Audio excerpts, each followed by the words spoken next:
Bueno, muy bien. Mientras los chicos van pasando. Estamos bajo una línea de lo que llamamos teología bíblica y estamos en Génesis capítulo 6, es decir, estamos viendo toda la teología a través de las historias y las narraciones bíblicas para poder comprender cómo es Dios. Esta mañana Franco nos compartía un poco la cosmovisión de lo que la gente en ese tiempo tenía de lo que fue el diluvio, inclusive de lo que fueron los ángeles. Y interesante que la cosmología en ese tiempo, según nos compartía Franco, es ver que los dioses eran como que estaban cansados de los seres humanos, por ejemplo, o que ya no tenían paciencia, hacían mucho ruido, ese es el concepto, hacían mucho ruido y querían como sacar a los seres humanos. Inclusive los dioses tomaban a los seres humanos como sus propios esclavos y hacían, es decir, dependían de los seres humanos para, por ejemplo, comer y muchas otras cosas. Entonces, cuando ellos destruyen en un arrebato de violencia a los seres humanos, según algunas epopeyas y demás, dice que se arrepienten de haber hecho eso. Claro, porque destruyeron lo que era su propio sustento. Entonces, ahora la cuestión es que para ellos en la antigüedad el concepto de los dioses era muy raro, insisto, muy violento, sin acercamiento de los dioses a los seres humanos. Los dioses como que maltrataban y de hecho los habían creado para ser sus esclavos. Pero el relato de Génesis 6 del diluvio muestra un Dios que tiene un cierto profundo dolor emocional, porque lo que él había creado como algo bueno se transformó en algo increíblemente violento, al punto de que lo que Dios había creado en el principio les había dado vida, hoy era todo lo contrario. Se asesinaban unos a otros, había muchísima violencia. Entonces, vamos a seguir en esa línea, no vamos a hablar de Génesis 6 puntualmente, pero sí vamos a apoyarnos ahí para después ver estos gigantes que también surgen ahí en Génesis 6, pero los vamos a ver más adelante.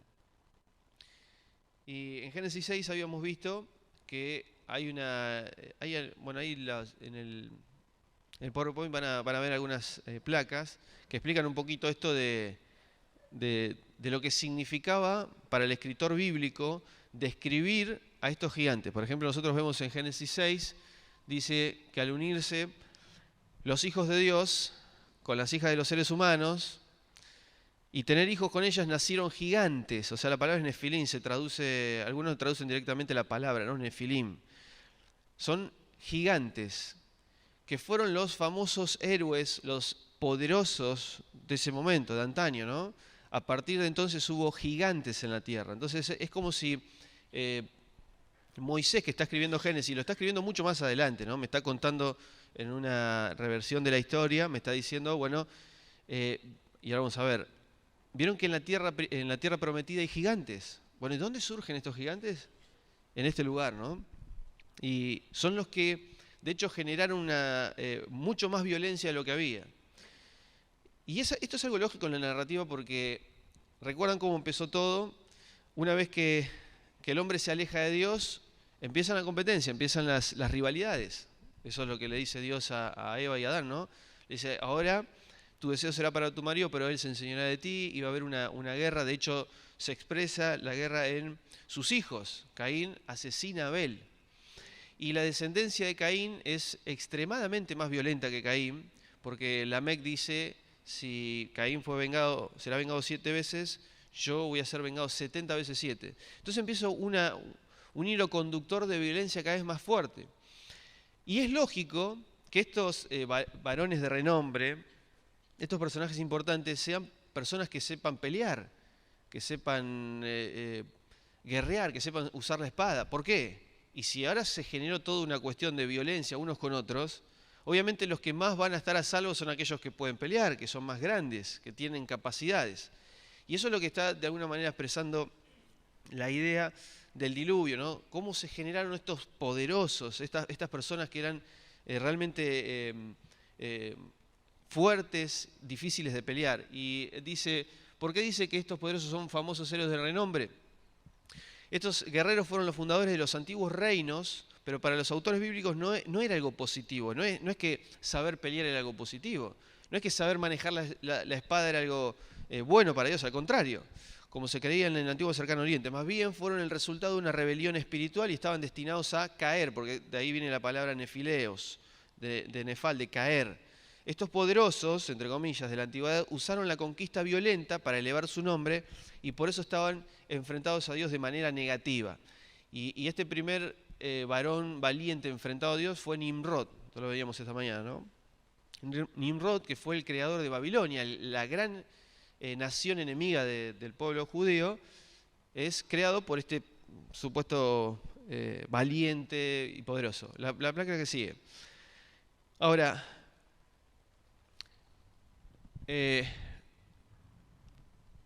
dice, a ver si lo tengo acá.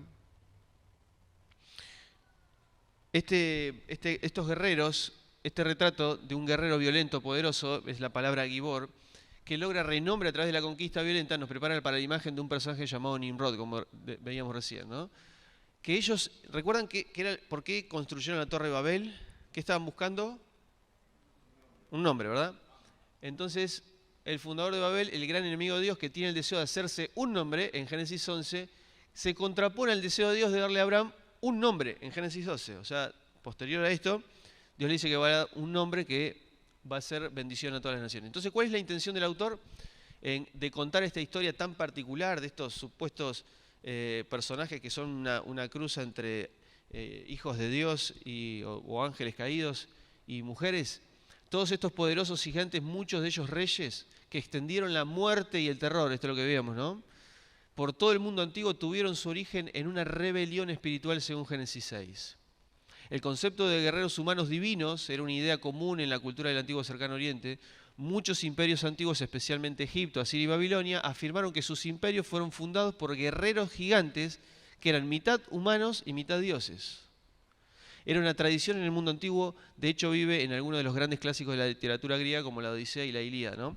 Y recuerdan esto que también veíamos el domingo pasado, Aquiles, que era considerado como hijo de los dioses. ¿Por qué? Porque sabía pelear, porque sabía manejar armas. Ahora, entonces, ¿por qué? Creo que otra página ahí está.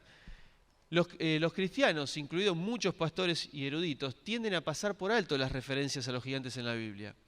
Sin embargo, los gigantes juegan un papel importante en la historia bíblica, particularmente en relación con su ocupación, y esto lo vamos a ver ahora, de la tierra prometida. Como se verá, Israel inicialmente se negó a entrar a la tierra debido a los gigantes, y solo los hombres que le creyeron a Dios, Josué, Caleb y David, pudieron vencerlos. De eso vamos a hablar hoy, porque estos personajes que eran grandes, gigantes, guerreros, poderosos, violentos, estaban en el lugar que Dios le dijo a Abraham que le iba a dar, como una tierra especial. ¿Por qué Dios le iba a dar una tierra especial? ¿Cuál era el objetivo de darle un espacio geográfico? ¿Recuerdan?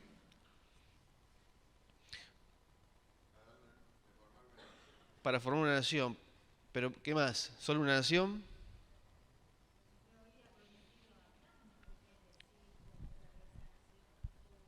Sí. Pero ¿por qué un lugar geográfico? O sea, Neila dice para bendecir a todas las naciones. Es correcto. Pero ¿por qué un lugar geográfico? ¿Qué va a ocurrir en ese lugar geográfico? Sí, pero antes del nacimiento del Mesías. Van a habitar con él. Es decir, va a estar la presencia de Dios en ese lugar. ¿Por qué Dios quiere llevarlos a un lugar específico? Porque Él quiere manifestar su presencia en ese lugar. Entonces ahora, ¿qué hay en ese lugar? Y eso es lo que vamos a ver. Vamos a buscar varios versículos de la Biblia. Algunos van a aparecer aquí en pantalla, como dice ahí. Por ejemplo, la pregunta es, ¿quiénes habitaban la tierra que les prometió Dios al pueblo de Israel? Miren, Números 13, 18. Si lo quieren buscar o si no, lo leemos ahí en pantalla. Números 13, 18. Ahí en Números 13 hay varios. Y vamos a empezar a meternos en la cabeza de aquellas personas que veían a estos gigantes y que tenían que ir a conquistar estas ciudades. Miren, dice en Números 13, 18. Observaréis la tierra cómo es y al pueblo que la habita, si es fuerte o débil. Perdón, esto es Moisés enviando espías a esta tierra prometida para ver cómo era. Entonces dice, observaré la tierra, cómo es, y al pueblo que la habita, si es fuerte o débil, si es escaso o numeroso, cómo es el suelo en que él habita, si es bueno o malo, cómo son las ciudades en las cuales mora, si son abiertas o fortificadas. Miren esto, cómo es el terreno, si es fértil o estéril, si hay en él árboles o no. Esforzados y recoged el fruto de la tierra, el tiempo de la sazón de las primeras uvas. Verso 22 ahora. Subieron estos espías por el Negev y llegaron a Hebrón, donde vivían Ahimán, Sesai y Talmai, descendientes de Anac. ¿Por qué me quiere hablar de Anac? Porque este va a ser un personaje muy importante en esto de los gigantes. Entre paréntesis dice, Hebrón había sido fundada 7 años antes de la ciudad egipcia de Zoán. Luego llegaron a lo que se conoce ahora como Valle de Escol, donde cortaron un racimo de uvas tan grande que fue necesario transportarlo en un palo cargado por 2 hombres. Y también llevaron algunas muestras de granadas e higos. Así era la tierra, es decir, llena de muchísimo fruto, es decir, era totalmente fértil. Por eso llevaron un racimo de uva tan grande que lo tenían que llevar entre 2 personas. Pero una lástima, porque en esa tierra había algo complicado. Verso 25. 40 días después regresaron de su expedición, informaron Moisés y Aarón, todo el pueblo de Israel en el desierto de Parán, en Cádiz, y le mostraron el fruto de la tierra que habían traído consigo. Y este fue su informe. Llegamos a la tierra que ustedes nos enviaron a explorar y encontramos que es una tierra excelente de la que realmente fluye leche y miel. Hemos traído estos frutos como muestra, pero el pueblo que vive en ella, y acá empieza a complicarse, es poderoso. Sus ciudades están fortificadas y son grandes. Y lo que es peor, hemos visto gigantes, y otra vez la palabra Nefilim, descendientes de Anac, en aquellos lugares. Sin embargo, Caleb, que también era uno de estos espías que fueron, animó al pueblo delante de Moisés. Subamos inmediatamente y tomemos posesión de la tierra, dijo, porque podemos conquistarla. Verso 31, en contraposición los otros 10, dicen, no podremos luchar contra un pueblo tan poderoso. Fíjense la palabra poderoso, ¿no? Poderoso. Es esta idea, ¿no? Hombres valientes, poderosos. No podemos contra ellos, respondieron los otros espías. De modo que el informe de la mayoría de los exploradores fue negativo. La tierra está llena de guerreros, los pueblos que la habitan son poderosos. Otra vez, la tercera vez que lo dice. Y vimos gigantes, Nefilim, descendientes de Anac. Eran tan grandes que parecíamos langostas al lado de ellos. ¿Ven cuál es el informe? Es decir, Dios dice, yo les voy a dar una tierra. Perfecto. ¿Cuál es esa tierra? La tierra de Israel. Entonces Moisés, que bueno, ahí podríamos discutir un poquito si fue Moisés quien envió a los espías. En una parte dice que Dios no pidió a mandar espías, pero bueno, la cuestión es que fueron los espías. Fueron 12, volvieron los 12, y hay 2, Josué y Caleb, que dan un informe positivo. Es cierto que hay gigantes, pero si Dios dijo que lo podíamos conquistar, vamos a avanzar. Pero otros dicen, no, es imposible. Son guerreros, son gigantes, no podemos. ¿Ok? Perfecto. Ahora, en la placa que sigue, creo que tengo el versículo para que lo leamos juntos. Sí, miren, Deuteronomio 1:26. Si quieren buscarlo. O sea, Deuteronomio me está hablando de el tiempo, pasó el tiempo porque no quisieron entrar a la tierra prometida, no entraron a la tierra prometida, y Dios, por no haberle creído, los hizo divagar 40 años. ¿Recuerdan esto? Tuvieron 40 años dando vuelta en el desierto por no haberle creído a Dios. Después de esos 40 años vuelven a estar frente a la tierra prometida, van a entrar, y miren lo que dice Deuteronomio 1:26. Pero no quisisteis entrar, antes os rebelaste contra el mandamiento del Señor vuestro Dios, y murmurasteis en vuestras tiendas y dijisteis, ¿por qué nos aborrece Dios? ¿Cómo? Sí, eso era lo que decían ellos. ¿Por qué nos odia Dios? Que nos sacó de la tierra de Egipto para entregarnos en manos de amorreos y destruirnos. ¿A dónde subiremos? Decían, ¿no? Nuestros hermanos, los espías, nos han hecho desmayar el corazón, diciendo, este pueblo es más grande y más alto que nosotros. ¿Ven? más grande, más alto que nosotros. Las ciudades son grandes e inexpugnables, amuralladas, miren esta expresión, hasta los cielos. Es una hipérbole, ¿no? Es decir, son muy altas las murallas, es imposible que entremos. Hemos visto también allí, otra vez, a los hijos de Anac. Entonces os dije, no os amedrentéis ni tengáis temor de ellos, porque Jehová vuestro Dios, que va delante de vosotros, peleará por vosotros, así como lo hizo por vosotros en Egipto, ¿recuerdan? Ante vuestros mismos ojos, y también en el desierto, donde habéis visto cómo Dios te llevó como un hombre lleva a su propio hijo, en todo el camino que anduvisteis hasta vuestra llegada a este lugar. Pero ni aún con esto creísteis en Jehová vuestro Dios. ¿Quién iba a pelear contra esos gigantes? Bien, Dios. La próxima placa dice, ¿a quién le da Dios la tierra prometida? Si esta generación antigua, que no le creyó a Dios porque le tenía miedo a los gigantes, ¿a quién se la dio? A la próxima generación. Pero miren cómo describe la próxima generación. Deuteronomio 1:38. Está en pantalla si lo quieren ver. Y Josué, uno de los espías que vio algo positivo, hijo de Num, que está delante de ti para servirte, él entrará allá. Anímale, porque él hará que Israel la herede. Miren esta expresión, y vuestros pequeños. ¿Por qué dice pequeños? Sí, pero no por haber puesto la próxima generación. ¿Por qué dice pequeños?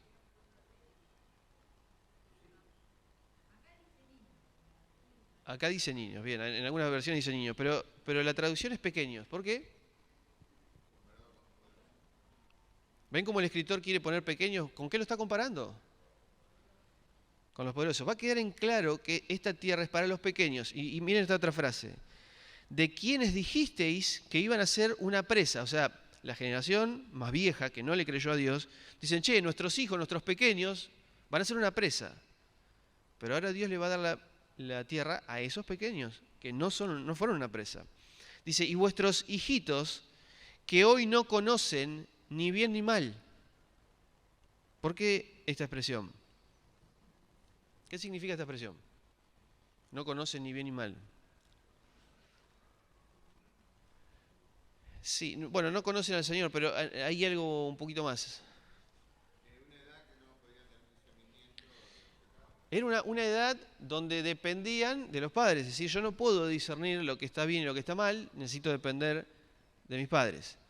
Esta frase se va a repetir muchas veces, en Isaías también, y es una especie de pensar también en cuál era la condición antes de que Adán y Eva pecaran. Es una condición de inocencia, donde ellos no conocen el bien y el mal, todavía no han tomado del árbol y descansan en la sabiduría de Dios. Pero eso es otro tema. Ellos entrarán porque a ellos la daré y ellos la tomarán en posesión. Ahora, dice Deuteronomio 9:1, más adelante. Están por entrar, Ahora esta nueva generación está por entrar. Les va a costar también, Pero miren cuál va a ser la descripción. Deuteronomio 9:1 dice, oye Israel, hoy pasas el Jordán para entrar a desposeer naciones más numerosas y fuertes que tú. Por si queda alguna duda, ¿no? Ciudades grandes y amuralladas hasta los cielos. ¿Sí? Las vas a conquistar. A un pueblo grande y alto. Hijos de Anac, de los que tú conociste y oíste decir. ¿Recuerdan? ¿Quién se enfrentará a los hijos de Anac? Pero hoy sabrás que el Señor tu Dios es el que pasa delante de ti. ¿Quién los va a destruir? Él los destruirá y Él los someterá delante de ti para que tú los puedas desposeer y exterminar en breve, tal como Dios te habló. Ahora, ven este detalle, ¿no? Es Dios el que va a pelear con ellos. ¿Está bien? Dios le está dando esta tierra a pequeños, a personas que todavía no tienen el discernimiento, no están maduros, que deben confiar en la sabiduría de un mayor. Dios dice que se la está dando a ellos y que Él va a pelear por ellos. Pero por las dudas aclara, sigue el verso 5. Miren, el verso, en la próxima placa dice el verso 5. No es, estoy leyendo Deuteronomio 9:5, no es por tu justicia ni por la rectitud de tu corazón que entras a poseer la tierra de ellos. ¿Perdón? Vamos de nuevo. No es por tu justicia ni por la rectitud de tu corazón que entras a poseer la tierra de ellos, sino por la perversidad de estas naciones, los hijos de Anac, es que el Señor tu Dios los expulsa delante de ti. ¿Por qué aclara esto? Porque el Señor le dice, yo les voy a dar la tierra a ustedes, yo voy a pelear por ustedes, pero ahora cuando ustedes entren, no crean que fue por la justicia de ustedes que entraron a la tierra prometida. ¿Por qué dice Dios esto? Bien, si no es por mérito de ellos, es por gracia, pero ¿por qué les tiene que aclarar? ¿Por qué Dios le tiene que aclarar? No es por justicia de ustedes. Exacto, para que ellos no se crean más de lo que deberían creerse. Entonces le dicen, lamentablemente hicieron, ¿no? Esta historia se vuelve a repetir, es nuestra historia. Entonces el verso 5 dice, no es por la justicia de ustedes. Verso 6, entiende pues que no por tu justicia el Señor tu Dios te da esta buena tierra para heredarla, pues eres un pueblo de dura cerviz. Recuerda, no olvides que provocaste a ira al Señor tu Dios en el desierto, desde el día en que saliste de la tierra de Egipto hasta que entraste en este lugar. Habéis sido rebeldes para con el Señor. Aún en Horeb provocasteis a ira al Señor, de manera que se indignó el Señor contra vosotros y estuvo a punto de destruirlos. Qué interesante esto, ¿no? Que Dios les va a dar la tierra, pero no quiere que ellos entiendan que esa tierra la van a conquistar ellos.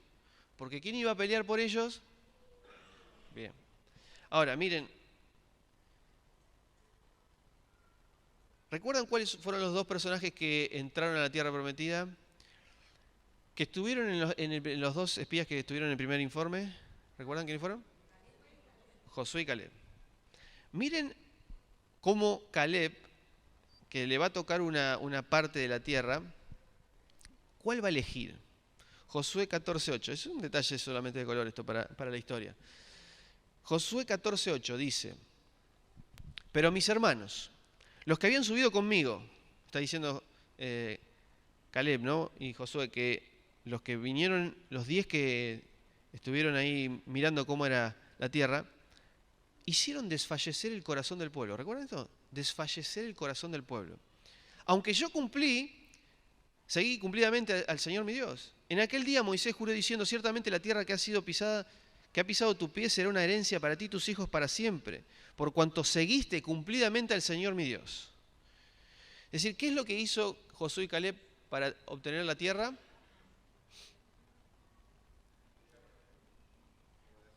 Escucharon a Dios, descansaron en que Dios le había dicho, esta tierra va a ser de ustedes.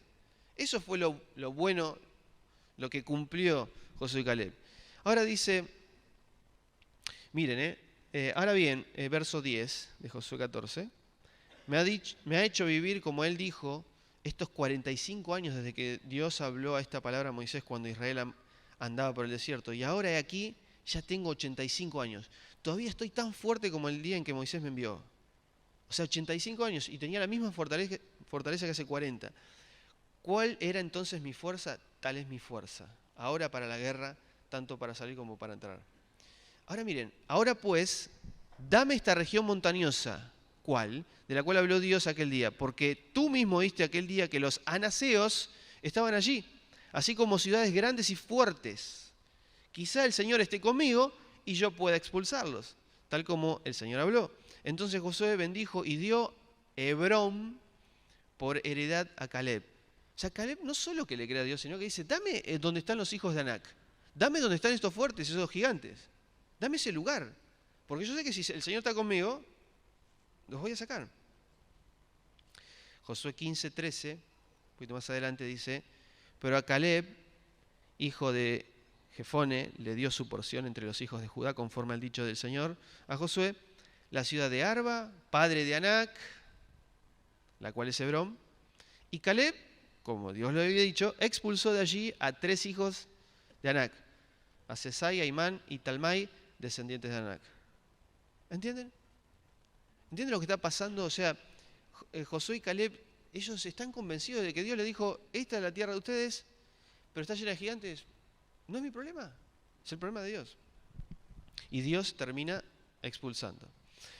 Ahora, hay un detalle, y vamos a entrar en la historia de David y Saúl, donde Josué deja algunos gigantes vivos. En Josué 11:21 dice, en aquel tiempo Josué llegó y exterminó a los hijos de Anac. Ven que están siempre los hijos de Anac, de la región montañosa de Hebrón, de toda la serranía de Judá.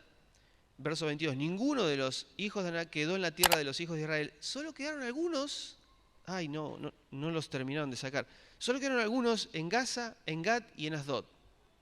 Josué conquistó toda la tierra conforme a todo lo que Dios había dicho, y Josué lo entregó y la tierra descansó de la guerra. Entraron en el reposo. Ahora, solo quedaron algunos en Gaza, en Gat y Asdod. ¿Recuerdan más adelante algún gigante que haya salido de esa tierra? La tierra de los filisteos. Goliat. Bueno, entonces el tiempo pasó y el pueblo de Israel vivió en la tierra prometida, pero llegó un momento donde ellos dicen, nosotros quisiéramos tener un rey como las otras naciones. Esto pasó varios años después, ¿no? Queremos tener un rey. Adivinen qué características iban a buscar de un rey.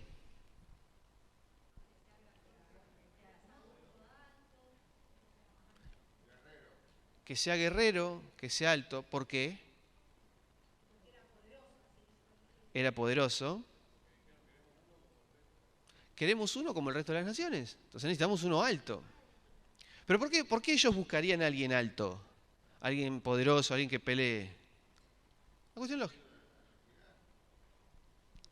Porque necesitan que los defiendan de los gigantes.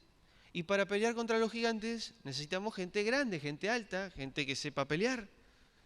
Entonces vamos a elegir a alguien que sepa pelear. Pero perdón, ¿quién iba a pelear contra los gigantes? Entonces, ¿qué está diciendo el pueblo cuando dice que quiere un rey grandote? Ahí está, ¿ven?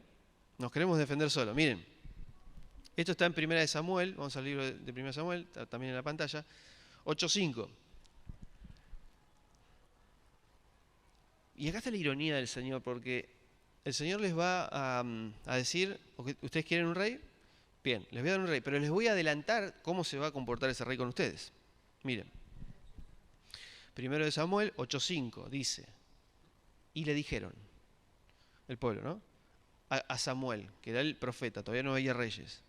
He aquí, tú estás viejito, tus hijos no andan en tus caminos, ahora pues, constitúyenos un rey que nos juzgue como tienen todas las naciones. Pero fue desagradable, fue a los ojos de Samuel, fue la palabra ra en el hebreo, fue malo a los ojos de Samuel que dijeran, danos un rey que nos juzgue. Y Samuel oró a Dios, y Dios le dijo a Samuel, tranquilo, oye la voz del pueblo en todo lo que te digan, porque no te rechazaron a ti, sino a quién rechazaron, para que no reine sobre ellos. ¿A quién rechazaron? Porque ¿quién iba a pelear por ellos? Entonces, si Dios es el que pelea por el pueblo de Israel, y el pueblo de Israel dice, no, nosotros queremos un rey que pelee por nosotros. Entonces están rechazando a Dios. Conforme a todas las obras que han hecho, verso 8, conforme a todas las obras que han hecho desde el día en que los hice subir a Egipto hasta este día, cuando me dejaron y sirvieron a otros dioses, así están haciendo contigo. Ahora pues atiende su voz, pero miren, pero adviérteles, adviérteles solemnemente, para que sepan el proceder del rey que ha de reinar sobre ellos. O sea, les voy a contar cómo se va a comportar el rey que ustedes van a elegir. Entonces dice, verso 10, miren esto, hay una palabra que se va a repetir muchas veces, dice, y Samuel refirió todas las palabras del Señor al pueblo que había pedido el rey, diciendo, este será el proceder del rey que reine sobre vosotros. Tomará vuestros hijos y los pondrá a su servicio para sus carros de guerra y su caballería, para que corran delante de su carruaje. Los designará como capitanes de millares y capitanes de cincuentena, y para arar sus campos y para recoger su cosecha y para hacer sus armas de guerra y los pertrechos de sus carros de guerra. Tomará vuestras hijas para que sean perfumistas y sean cocineras y sean panaderas. Tomará vuestros campos y vuestros viñedos y vuestros mejores olivares y los dará a sus siervos. Y diezmará vuestras sementeras y vuestras viñas para darle a sus eunucos y a sus servidores. Tomará vuestros siervos y vuestras siervas y vuestros jóvenes más escogidos y vuestros asnos y los empleará en sus propias labores. Diezmará vuestro rebaño y vosotros mismos le seréis por siervos. En aquel día clamaréis al Señor vuestro Dios por el rey que habían escogido, pero el Señor no responderá en aquel día. Pero el pueblo no quiso escuchar la voz de Samuel, sino que dijeron, queremos un rey sobre nosotros. Pero antes de seguir, hay una palabra que se repite y que está subrayada ahí. ¿Cuál es la palabra que se repite? ¿Qué es lo que va a hacer este rey? Tomará. Tomará y tomará y tomará. Adivinen que en el hebreo, ¿cuál es la misma palabra? ¿Cómo? Los esclavizará. Sí, pero la palabra tomar. ¿Cómo Eva? ¿Qué hizo Eva? Vio Eva que el árbol era bueno a sus propios ojos, bajo su propia sabiduría, y tomó para sí. Hoy veíamos también que estos ángeles en Génesis 6 dice, y los ángeles tomaron para sí, mujeres. Tomaron otra vez, tomaron. Y este rey lo que va a hacer es tomar para sí, porque va a tener un criterio totalmente egoísta. Porque ¿para quién era todo lo que iba a tomar? Para sí mismo, para sus siervos. Tomará para él, les va a sacar para él, todo para él. Porque así se comporta un rey que es elegido por ustedes, con la sabiduría de ustedes. Entonces dice, miren, y este es el detalle importante, verso 19, pero el pueblo no quiso escuchar la voz de Samuel, sino que dijeron, no, haya rey sobre nosotros, seamos nosotros también como todas las naciones, nuestro rey nos gobernará, ahí está, y saldrá al frente de nosotros y peleará nuestras batallas. Esto es muy claro. Dios había dicho, yo pelearé vuestras batallas. Pero ellos dijeron, no, no queremos que tú pelees nuestras batallas. Queremos un rey alto, grandote, que sepa pelear para que pelee nuestras batallas. Y lo dice el capítulo 9 de 1 Samuel, verso 1. Miren cómo lo describe el papá de Saúl. Presten atención. Había un hombre de Benjamín, hombre poderoso. Esta palabra poderoso es Gibor, que es la misma palabra que se usó para la mezcla de los descendientes, de la mezcla de los hijos de Dios y de las hijas de las mujeres. La misma. Estos héroes. Bueno, acá había un hombre, el papá de Saúl, que era un hombre poderoso y pudiente, cuyo nombre era Cis. Verso 2, y tenía él un hijo que se llamaba Saúl, joven y apuesto, tanto que entre los hijos de Israel no había otro mejor que él. ¿Está claro esto? No había otro mejor que él. De los hombros arriba era más alto que cualquiera del pueblo. ¿Se dan cuenta qué sencillo es darse cuenta por qué eligieron a Saúl? Porque era el más alto de todos. Porque si él va a pelear con los gigantes por nosotros, tiene que ser alguien alto, poderoso, pudiente y demás. Ahora, miren, este es otro detalle lindo y ya vamos a terminar. En 1 Samuel 9:20 hay una historia tan rara, pero miren la conclusión de Samuel. Dice, una historia que se le escaparon a Saúl unas asnas, se estaba buscando las asnas, pero no importa la historia, pero miren lo que le dice. En cuanto a las asnas que se te perdieron hace 3 días, no tengas cuidado de ellas, porque han sido halladas. Y la NBI dice así, miren, lo que Israel más desea, ¿no tiene que ver contigo y con la familia de tu padre? Otra vez, lo que Israel más desea, lo que más desea, ¿no tiene que ver contigo, Saúl, y con la familia de tu padre?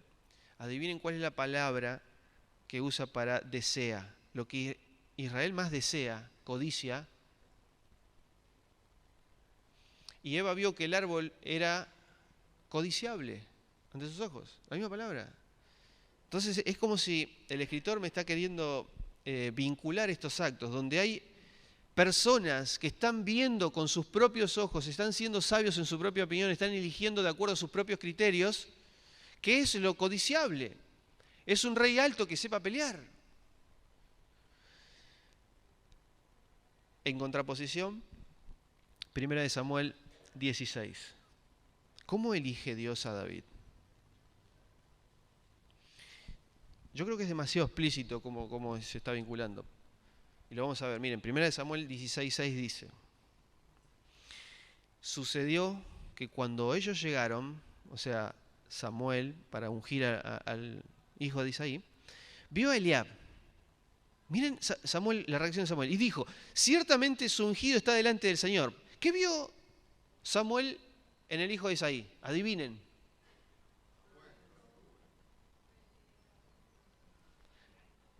Pero, verso 7, pero el Señor le dijo a Samuel: no mire su aspecto, Samuel, ni a lo grande de su estatura. ¿Lo ven? Es explícito. No mire su aspecto ni a lo grande de su estatura, porque lo he rechazado. Porque yo no miro como mira el hombre. Porque el hombre mira lo que hay ante sus ojos. Mira lo codicia, lo que ve ante sus ojos, y cree que eso es bueno para él y lo toma para sí. Pero Dios mira el corazón. Verso 11. Preguntó Samuel a Isaí: perdón, me confundí. También me dejé llevar por lo que vi, y vi a alguien apuesto, grande, alto, y pensé que era ese, pero recordé que no, que vamos a elegir al más pequeño. Y preguntó Samuel a Isaí: ¿ha terminado de pasar los jóvenes? ¿Hay alguien más? Y el padre dice: queda el menor, y está pastoreando las ovejas. La tarea más insignificante de todas en ese tiempo, ¿no? Y dijo Samuel a Isaí: envía por él, porque no nos reclinaremos hasta que él venga aquí. Envió pues, se hizo venir, era rubio, de ojos vivaces y aspecto como que tenía los... la descripción en el original es que tenía la piel blanca y con las mejillas rojas, ¿no? Como dando el aspecto de un niño realmente, porque lo era, 13, 14 años. Entonces Dios elige ahí. Pasa la historia. Y vamos a 1 Samuel 17. Entonces, este niño va a ver a un gigante. Y miren cuál va a ser la reacción. 1 Samuel 17:21. Israel y los filisteos se habían colocado en orden de batalla, ejército contra ejército. O sea, los judíos o los israelitas contra este pueblo de los hijos de Anac. Verso 22. Y David dejó su carga junto al guardián del bagaje y corrió al frente de la batalla y entró a saludar a sus hermanos. Cuando conversaba con ellos, he aquí que el retador llamado Goliat, ¿de dónde era? De Gat. Ay, Josué, dejaste algunos ahí gigantes en Gat, y ahora mirá el problema que tenemos. Salió de las filas de los filisteos y habló las mismas palabras, y David las oyó. Y todos los hombres de Israel, cuando veían a aquel hombre, ¿qué hacían? Perdón, los hijos de Israel veían a este gigante y huían. ¿Y Saúl? ¿Dónde está? Pero no lo habían elegido porque era alto, era poderoso y pudiente. ¿Él no podía pelear contra Goliat? Sí podía, pero no le convenía, ¿no? Bueno, dice, verso 25, y los hombres de Israel se decían: ¿habéis visto a este hombre que sube? Ciertamente sube para afrentar a Israel. ¿Será que el varón que lo mate, el rey lo enriquecerá con riqueza, le dará a su hija y demás? Y preguntó David, verso 26, a los varones que estaban junto a él, diciendo: ¿qué se hará al varón que mate a ese filisteo y quite la afrenta de Israel? Porque ¿quién es este filisteo incircunciso para que afrente a los escuadrones del Dios viviente? El chiquitito, ¿no? ¿Quién es este filisteo incircunciso? Verso 31. Cuando fueron oídas las palabras dichas por David, se las refirieron a Saúl, que no hizo llamar. Y David dijo a Saúl: no desfallezca el corazón. ¿Recuerdan? Los espías, cuando volvieron, hicieron desfallecer el corazón. Pero David dice: no desfallezca el corazón de ningún hombre por causa de él. Tu siervo irá y peleará contra ese filisteo. Pero Saúl respondió a David: no podrás ir contra este filisteo para pelear contra él, porque tú eres un pequeño y eres un hombre de guerra desde su juventud. Y David va a contar que él peleaba con osos y leones. ¿Por qué cuenta eso? ¿Por qué David va a decir: no, pero yo peleaba con los osos y los leones? Cuando cuidaba las ovejas. Si algún león agarraba alguna oveja, dice que él de la boca se la sacaba. ¿Por qué cuenta eso David?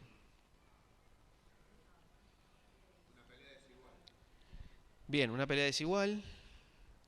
Perdón, ¿quién mataba a los leones y los osos? Ahí está, bien. No contestaron, David. Muy bien, es Dios. Miren, pero lo dice él. Verso 34. Pero David respondió a Saúl: tu siervo es pastor de las ovejas de su padre, y si viene un león y un oso, se lleva algún cordero del rebaño, salgo tras él, lo apaleo y se lo quito de la boca, y si me ataca, lo agarro por la quijada, lo golpeo hasta matarlo. 13 años, ¿no? Sea león o sea oso, tu siervo los ha matado. Y este filisteo incircunciso será como uno de ellos, porque ha desafiado a los escuadrones del Dios viviente. Y añadió David: Jehová, quien me ha librado de la garra del león. ¿Ven? ¿Quién lo libraba? Jehová, quien me ha librado de la garra del león y de la garra del oso, él también me librará de la mano de este filisteo. Le quieren poner las armaduras, ¿recuerdan la historia? No le queda bien. Pero miren lo que va a tomar David, verso 40. Tomando un cayado en la mano. ¿Qué es un cayado? Un palo. ¿Un palo? ¿En serio va a salir con un palo? ¿Recuerdan algún salmo que hable de un cayado? ¿Qué hace ese cayado? Me infunde valor. Tu vara y tu cayado me infunden aliento, valor. Él agarra el cayado, 5 piedras. Dice, el filisteo se acercó, verso 42, cuando el filisteo miró en derredor y vio a David, lo despreció, porque era un mozalbete rubio bien parecido. Un chiquito de 13 años, con los cachetes blancos y rojos, ¿no? Y el filisteo preguntó a David: ¿soy yo acaso un perro para que vengas a mí con palos? ¿Qué palos? ¿El cayado? ¿Será que el filisteo le tenía miedo a un palo? ¿A ese cayado? Bueno. Entonces el filisteo dijo a David: ven a mí, daré tu carne a las bestias del campo. Entonces David respondió, fíjense cómo responde: tú vienes contra mí con espada y lanza y jabalina, por las dudas, ¿no? Espada, lanza y jabalina. Pero yo voy contra ti con un... no, dice, en el nombre del Señor de los ejércitos, el Dios de los escuadrones de Israel, a quien tú has provocado. Hoy el Señor, no yo, el Señor te entregará en mi mano. Yo te heriré y te cortaré la cabeza. ¿Con qué objetivo? ¿Para exaltar a David? No, para que toda la tierra sepa que hay un Dios en Israel. Toda la tierra, no en Israel solamente, toda la tierra sepa que hay un Dios en Israel. Y toda esta gente sepa que Jehová no salva con la espada y lanza. ¿Ven? Quiero que esta gente entienda que Dios no salva con espada y lanza, por cuanto esta batalla es del Señor, y Él los entregará en tu mano. ¿Se entiende?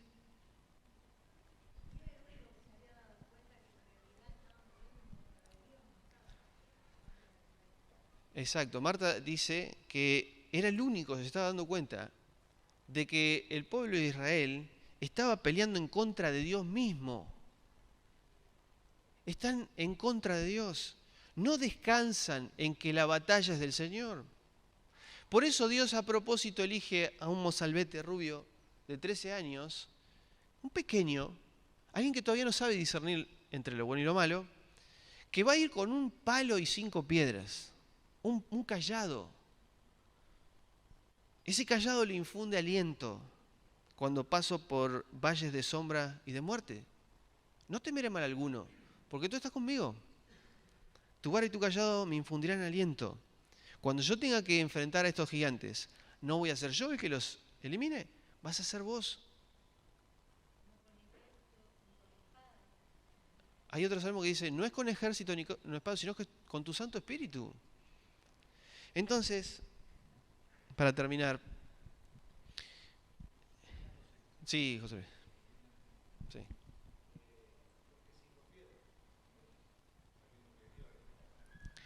Bueno, José Luis dice, ¿por qué 5 piedras y no una si sabe que Dios está con él? Había otros, ¿no? Bien, probablemente porque había 4 hermanos más de Goliat, por las dudas tenía alguna otra piedra más, ¿no? Pero lo interesante de todo esto es que Dios está dejando una enseñanza muy clara, y esto es lo que nos tenemos que llevar. Dios elige no los saltos, no porque haya un problema con los saltos, sino porque aquellos que tienen confianza en sí mismos. ¿Recuerdan el publicano y el fariseo? Y Jesús contó la historia de unos que confiaban en sí mismos para ser justos. Confían en sí mismos. El pueblo de Israel no confía en Dios, no descansa en la sabiduría de Dios. Dice, nosotros tenemos más sabiduría que Dios, vamos a elegir a nuestro guerrero para que pelee contra los guerreros. Necesitamos a alguien alto, fuerte. Eso era una manera de confrontar a Dios, de decir, no, no me interesa tu sabiduría, quiero mi propia sabiduría. Es la historia de Adán y Eva. La historia de Adán y Eva es Israel en miniatura.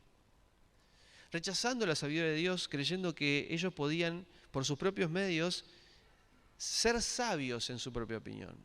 No lo pueden hacer. Entonces estaban frente a Dios, frente a Goliat, y nadie puede enfrentarlos. Pero viene alguien que no tiene las capacidades para hacerlo. No la tienen, 13 años, con un palo y piedras. No puede. Pero él entiende perfectamente que no es su pelea, es la de Dios. Por eso la vida cristiana y Jesús, más adelante, es el nuevo David, que va a vencer a un gigante que ninguno de nosotros hubiera podido hacer. Y muchas veces nosotros actuamos de la misma manera que el pueblo de Israel. Queremos confiar en nosotros mismos. Y Jesús cuenta la parábola de aquellos que se querían justificar a ellos mismos, y cuenta la historia del publicano y el fariseo, alguien que ora y dice, gracias Señor porque no soy tan malo como el publicano, yo diezmo, yo oro, yo hago todo lo que tiene que hacer un verdadero cristiano. Pero ese no se fue justificado. Porque la justificación no es algo que podamos conseguir nosotros. La justificación es necesaria que la tome alguien que viene en debilidad, ¿entienden? En debilidad, es inferior, viene sin armas a pelear. Cuando a Jesús lo vienen a buscar los 600 soldados, dicen, ¿por qué vienen a mí con palos? ¿Será lo mismo que le dijo Goliat a David? ¿Por qué vienen a mí con palos? Yo estuve todo el tiempo con ustedes. Acá estoy, llévenme, se entrega. Es un cordero que se entrega. Hay debilidad en esa postura. No estamos buscando a alguien alto que sepa pelear. Es más, cuando Pilato le dice a Jesús, decime qué hiciste porque yo tengo la facultad de sacarte de acá. No. Es al revés. Porque si los planes de Dios fueran diferentes, los ángeles vinieran y me sacarían de acá. Pero yo me tengo que entregar, tengo que morir. Tengo que ser el débil ahora. Porque Dios escogió lo débil para avergonzar a lo fuerte. Dios eligió lo necio para avergonzar a lo que somos inteligentes y nos la sabemos todas. El Señor elige lo necio para poner bien expuesto que no es por espada, no es jabalina, no es lanza, es el Espíritu del Señor. Y Jesús pudo traspasar ese mar de la muerte y pudo salir victorioso. Dice que Dios lo exaltó a lo sumo, está sentado a la diestra. Ya no tiene un callado, tiene un cetro, porque está sentado, gobernando, porque Él es el verdadero rey. Porque cuando el pueblo de Israel quiso elegir rey, Dios dice, me están rechazando a mí como rey. Pero ahora viene uno que no es alto, no sabe pelear, es un cordero que se entrega en la boca de los leones, y no hay un David que venga a abrir la boca del león, sino que Dios lo entrega, pero Él ahora toma el poder. Toda potestad me ha sido dada en los cielos y la tierra. Ahora tengo el poder. Lo gané a través de la muerte, no a través de la victoria, no a través de la violencia. Entregué mi vida. Esa es la contraposición. De eso se trata el Evangelio. Por eso, hermanos, la vida cristiana es continuamente descansar en la sabiduría de Dios. Descansar que Dios hace todo bien. Aunque nosotros veamos que no sé si es todo bien. Pero esa es mi opinión y yo me baso en mi sabiduría. Y Dios me deja en claro en toda la Biblia que no debemos ser sabios en nuestra opinión porque no nos conviene. Debemos descansar. Y David fue, la Biblia quiere aclarar que fue David quien terminó con los gigantes. Y los que estaban con David, miren el último versículo, con esto terminamos. Dice, también estaba el 2 Samuel 23, Benaías, hijo de Joiada, soldado heroico de Capsel, Benaías mató a 2 gigantes, hijo de Ariel de Moab. En otra oportunidad descendió a un foso y a pesar de que había nieve, luchó con un león que estaba allí y lo mató. También mató a un egipcio de enorme estatura. Pero miren, el egipcio traía una lanza en la mano y Benaías fue contra él ¿con un qué? con un cayado. Y arrebatando la lanza de la mano del egipcio, lo mató con su propia lanza. Lo mismo que hizo David. Fue con un cayado.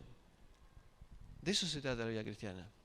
De reconocer nuestra debilidad, entendiendo que Él es el que pelea por nosotros, es el que actúa a través de nosotros. No somos nosotros. Creemos que tenemos habilidades. No tenemos habilidades. Al contrario, tenemos flaquezas. Gloria a Dios por nuestras flaquezas, para que el poder de Dios se perfeccione en nuestra debilidad y sea su gloria, no la nuestra. Oramos. Te bendecimos, Señor, te honramos, te reconocemos como el verdadero, poderoso, fuerte, alto. Tú eres capaz de ganar cualquier batalla sin siquiera sacar un arma de violencia.